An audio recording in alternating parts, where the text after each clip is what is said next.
I had an incredible opportunity to spend more than an hour and a half with Prime Minister Modi. He is the most popular world leader for a reason. He is unbelievable, visionary. India के central bank ने 18 मुल्कों से trade शुरू की और आपको और मजे की बात बताऊं, चाइना और इंडिया मिलकर डॉलर को कमजोर कर रहे हैं. His level of commitment to the people of India is just indescribable and deep and passionate and real and authentic. Pakistan से भी ज्यादा पावरफुल नेशन अगर कोई है तो वो पाकिस्तान का एलाय है, दैट इज चाइना.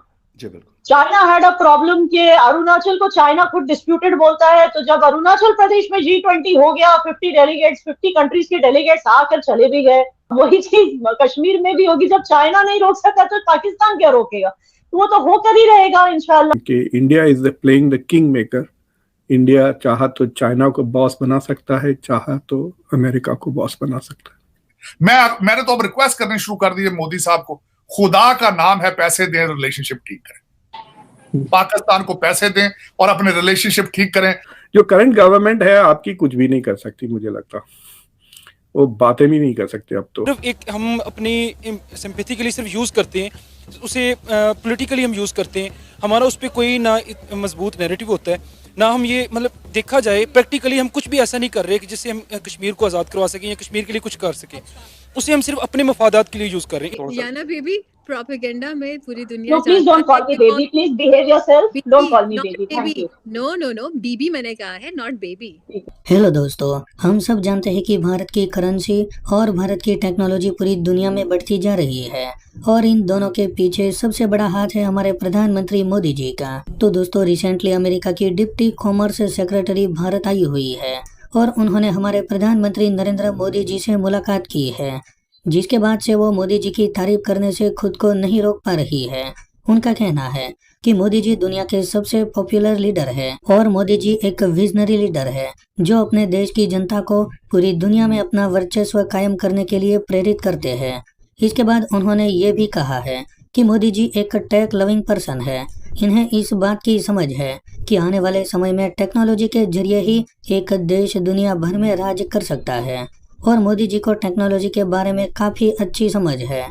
तो चलिए दोस्तों, आगे इसी पर पाकिस्तानी मीडिया का रिएक्शन देखते हैं. अतीक अहमद का जो इंसिडेंट हुआ है और उसके भाई का, उसके ऊपर भी मैं ये एक बात सुन रहा हूँ कि या शायद ये जो पुलवामा के ऊपर जिस तरीके वायर ने इंटरव्यू किया है आप लोगों के साबिक गवर्नर को, फॉर्मर गवर्नर को, तो कहते हैं कि उसको थोड़ा सा डिफ्यूज करने के लिए सारा कुछ हुआ है. इज इट ट्रू या इसके पीछे कोई और है?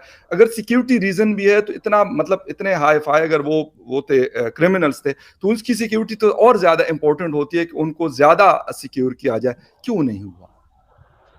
आप लोगों को ये चीज समझने की जरूरत है कि राइट फ्रॉम एंशिएंट टाइम्स, आज की बात नहीं करनी, फ्रॉम एंशिएंट टाइम्स इंडिया कभी पलट के किसी की तरफ नहीं गया.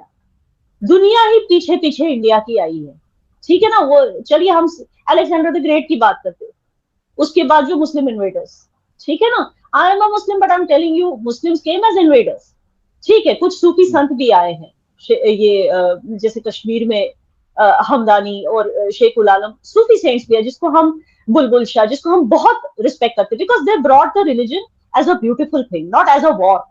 बट जो ये गजनबी आए हैं एज इन्वेडर्स में, उसकी बात करें तो ये सारे जो हैं पलट के ये खुद इंडिया आते हैं इस सोच में कि हम इंडियंस को बदलेंगे, हम इंडियंस को दिखाएंगे कि कैसे जिया जाता है.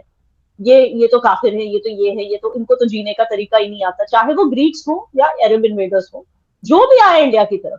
But India never cared a damn, सबको भगा के वापस भेज दिया. ये आपको समझने की जरूरत है. आपकी जो भी whatever you are judging us, you are creating opinions about us, it doesn't make a difference to us. This is what I'm trying to, and please don't take it as an offense. It's a fact. From history you can see it didn't make a difference to us. Today also it will not. दूसरी बात, yes, you want to have good relations. We are always open to having good relations. We believe in Atiti Devo Bhav. What is that? That means कि जो भी हमसे good relations बना रहे, जो भी हमारे यहाँ मेहमान आते हैं, good relations, हम उनको देवता की तरह treat करते हैं. That is our culture. For that, it's important you stop judging us and creating opinions about us.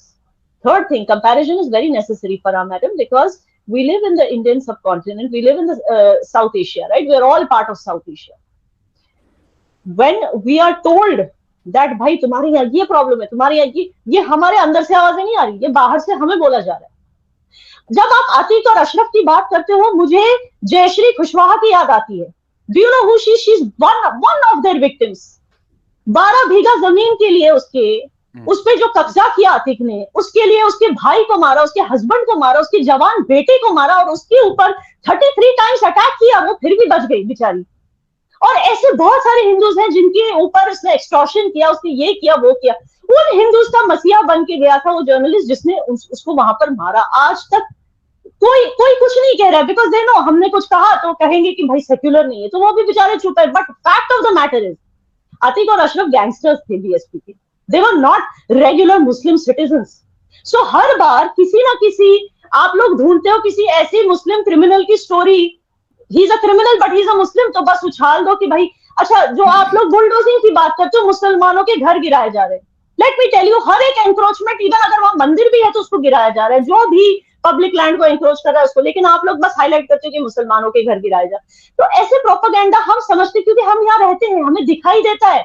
लेकिन जब हम बोलते हैं तो हमें बोला जाता है कि भाई ये मोदी भक्त है, इनको बोला जाता है. थोड़ा ब्रेक मार ले याना. अच्छा, थोड़ा सेंटर पे भी हो जाए, फ्रेम में आ जाए. याना आपका थोड़ा सा साइड कट रही है, आप थोड़ा सा. याना बेबी, प्रोपेगेंडा में पूरी दुनिया. No, please don't call me baby. Please behave yourself. Don't call me baby. Thank you. No. बीबी मैंने कहा है, नॉट बेबी. जी, इज्जत शायद आपको समझ नहीं आती है जी.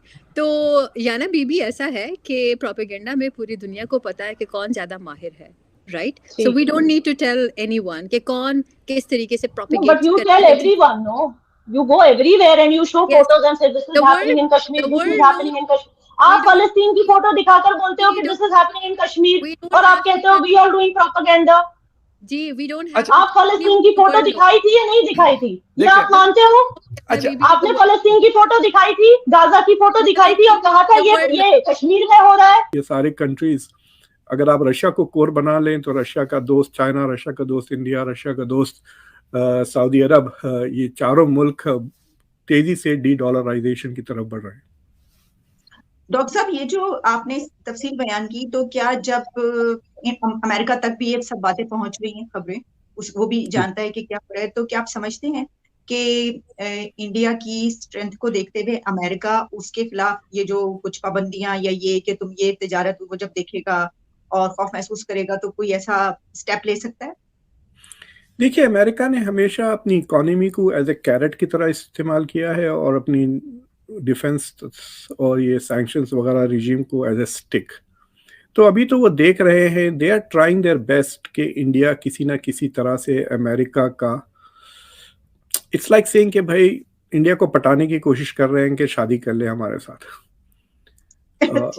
तो अब वो शादी से पहले अब वो कितने भी उसके थोड़े बहुत गुस्ताखियां हो, जरा इग्नोर कर ले रहे हैं कि कोई चिट्ठी का जवाब नहीं देती, फोन नहीं उठाती, टेक्स्ट नहीं करती, उसके साथ भी बात करती है, उसको भी फेसबुक पे लाइक करती है. ये जो क्वाड है, क्वाड को अलायंस में बदलना चाहती है. US wants A military alliance with India against China. That's what I mean by शादी.